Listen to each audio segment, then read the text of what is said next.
இந்த பொள்ளாச்சி வழக்கில் நீதி நிலைநாட்டப்பட்டுள்ளது. பாதிக்கப்பட்ட அந்த பெண்களுக்கு, அவங்களுடைய குற்றச்சாட்டு கூறிய அந்த பெண்களுக்கு இன்னைக்கு நீதி கிடைச்சிருக்குது. அந்த பெண்கள் யார் என்ன சொன்னாலும் சரி, பல்வேறு பெண்களுக்கு பாதிப்பு ஏற்படுத்திய குற்றவாளிகளுக்கு தண்டனை வாங்கி கொடுக்க வேண்டும் என்பது உறுதியாக இருந்துள்ள அவருடைய உறுதி நாம் பாராட்டக்கூடியது. நான் பாராட்ட விரும்புகிறேன். அதே போல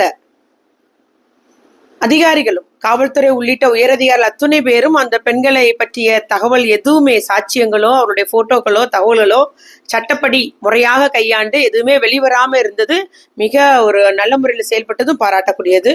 அதுபோல இந்த மாதிரி கொடுஞ்செயலில் ஈடுபட்டு வருகிற அத்துணை நபர்களுக்கும் இந்த தீர்ப்பு ஒரு பயத்தை அளிக்கக்கூடியதாக நிச்சயமாக அமையும். அதன் மூலம் இனி குற்றச்செயல்கள் குறைய தொடங்கும் என்பதிலும் எந்த ஒரு ஐயப்பாடும் இல்லை என்பதை கூறிக்கொள்கிறேன்.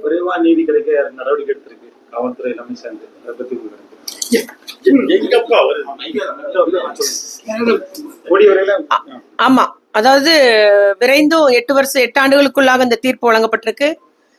முறையா அந்த பிள்ளைகளுடைய, அதாவது அந்த பெண்களுடைய எந்த தகவலும் வெளிவராம அதுல ரகசியம் காக்கப்பட்டுள்ளது.